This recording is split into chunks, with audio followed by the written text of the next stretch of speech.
But what were you afraid of? I was afraid of everything. I was afraid of, I don't know. When I say everything, I can't even think of how to summarize it, because I was afraid that if I wasn't home enough, then I wouldn't be a good mother. And my friends who all stayed home were judging me. I was afraid that if I was too successful, then it would make my husband feel smaller because he's the man and I'm very, very, very traditional. And the whole role reversal I didn't like anyway, but I was doing well, so it's the right thing for the family.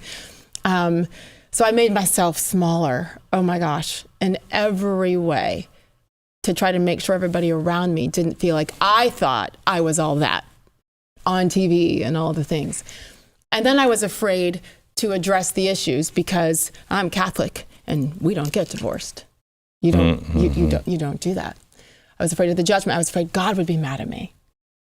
The fear was everywhere. And then you're not enough racially, right? Because I'm not white and I'm not black. And so then you have to choose. And if I say this, then I'll be too white. If I say this, then I'll be too black. And then I'm different. I'm not black enough because I have white hair. That it went everywhere. And so then, okay, I'm doing well and I was good at my job and I worked my butt off and everybody was happy. And then I had these things were happening in society where I'm like, that's wrong. That's not okay. But if I say something, then I'll be too far over here. And then I won't be liked by the left and people who look like me, so you just stay silent. And then I would speak up. This makes my head hurt just thinking about it. Do you see why? This is why probably why my hair's curly, because it's just everything. But it was smarter to stay quiet, Glenn. So much smarter. From every perspective, certainly for work, financially. I mean, what I've lost financially is insane.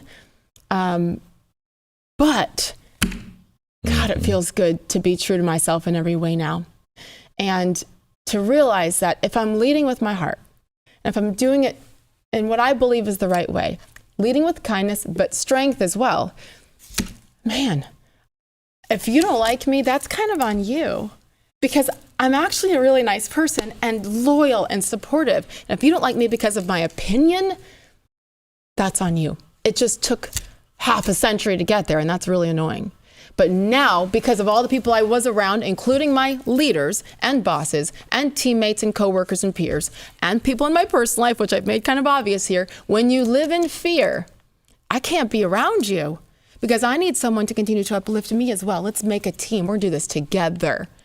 And I shudder at the thought of what my life would look like if I had continued to live in that fear, whether it be with my opinions, standing up about what I thought was wrong with forcing someone to put a shot in their body that's an experimental, unproven shot, or even if I had lived in fear of what everyone would think of me for making the decision to end my marriage and where I would be today. Even though I have no idea what tomorrow is. I don't know what my professional life is going to turn out to be. I don't know if my little show is going to work. I don't know if I'm going to get married again. I don't know if my kids are going to hate me or like me tomorrow. It depends on how much I give them for spring break. I don't know, but I'm okay with it. And it's just, I'm so grateful that God has allowed, and it's all God, has allowed me to say trust. That day in the shower, when I saw the angel in the ugly brown marble, I feel like it was a turning point, and I have trusted with every aspect of my life, and the fear has gone away. What a blessing to have been canceled 150 times, to have been embarrassed intentionally by my company, intentionally. What a blessing to have lost all the money that was right there on the table for me to take. What a blessing for some family members to be like, she's a nut job, keep her away.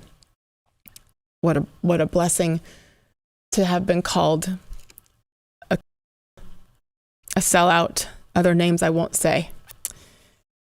People I thought were friends to go away and say, yeah, I'll be friends with her, but don't put it on Instagram. Don't show anybody that I'm having lunch with her. I swear to you, I'm so grateful for every moment because God has been there every step. He always was. I just wasn't willing to see it. Sorry, that was not soundbite length. I'm very sorry. No. No. No more fear. No more. I think that's the most common, I think that's the most human thing that we all have in common is fear. I know I'm an alcoholic, but when I was a practicing alcoholic, it all came from the fear of, I don't want people to find out about this or who I am, or I'm not sure I am any good. I know all of this crap. And we're all just living in fear. And when we admit it, yeah. And when we let others see it, yeah. Two things happen, I think, at least it did in my life. One, you find real people. Yeah. You find people are coming up to you and going, I can't believe you did that, but thank you. Right? Mm-hmm. And can we get some Kleenex? And sorry. The other thing is you become the most powerful person on the planet. Everybody is afraid of you. And they're afraid of you because they can't manipulate you. You should be, and I think you probably are, the most predictable person in anyone's life. Because you're so clear on what's true and you're not afraid to walk away. That terrifies people. It does. It's wonderful, isn't it? I mean, not the terrifying them, but it's wonderful. It is. And I never knew. And every time I've shared a little bit, probably started in like 2018, after the first time I got canceled in 2017. Every time I shared something, thank you. She did a great job on my makeup today too. Goodness gracious. You'll let me know if it sticks to my face. I will. Every single time I've opened up about anything personally, which I was afraid to, you try to protect your kids, try to protect everything. I still try to, believe it or not. Professionally, about the decision to stand up and sue the employer that I loved.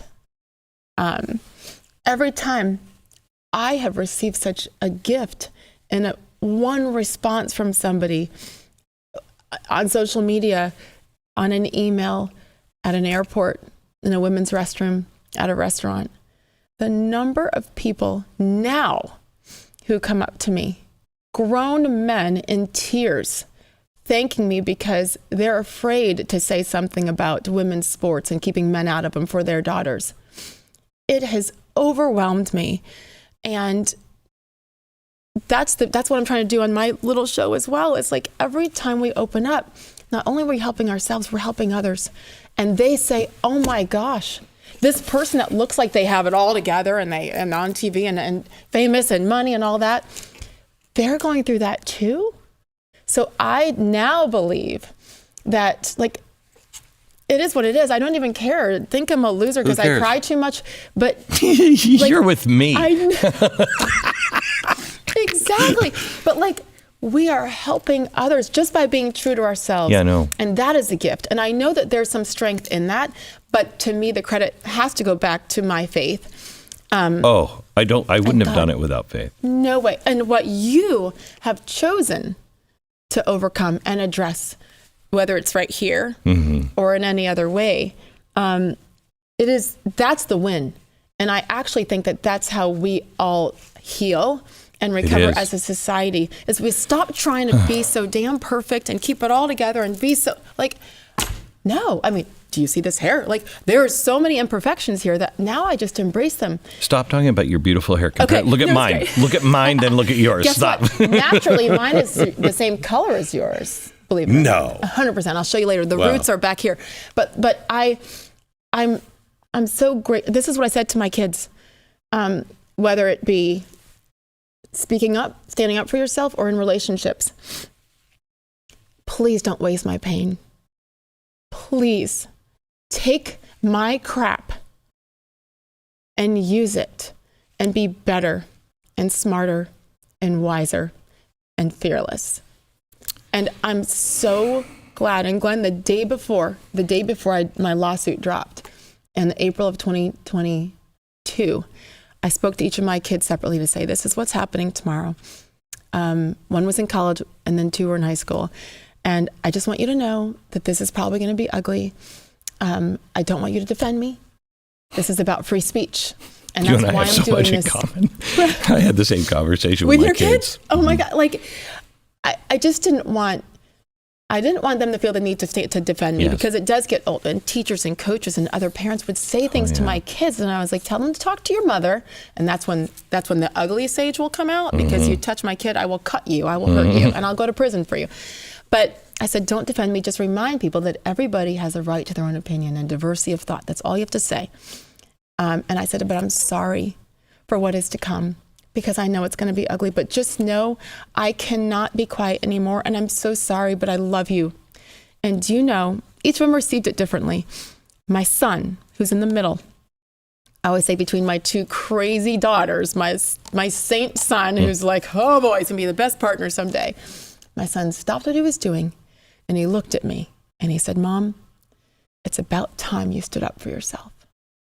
He was 17. I thought I was protecting my kids this whole time by staying quiet. And in the meantime, what did they see? They saw me being quiet and afraid and not true to myself and small. And so I'm teaching them, we're teaching our kids to be strong and to do all those things, but what example are we showing them? The opposite. Shame on me. So I knew at that moment that even if Disney won, hello, David versus Goliath, they could bleed me dry in 5 minutes. One thing they do well is litigate. Very good. Very well. Even if they won, I actually just won. Because my kid, they saw me saying enough. I knew my career there was going to be over. When you sue your company, it's over. And by the way, I was still on air for 16 months after that lawsuit dropped. So I was sued them while on their screen every single day. And it was so scary every day to walk in there and do those live shows. But my kids saw their mom supporting them, supporting everybody, and fighting. And so I did know at that point that I'm here for more on this earth, to be their mama, even when I drive them crazy, which is a lot, and to use my voice. I knew I was done at ESPN. I didn't know what was next, but to help others who also lived in fear. And I know now that that's why God has me here.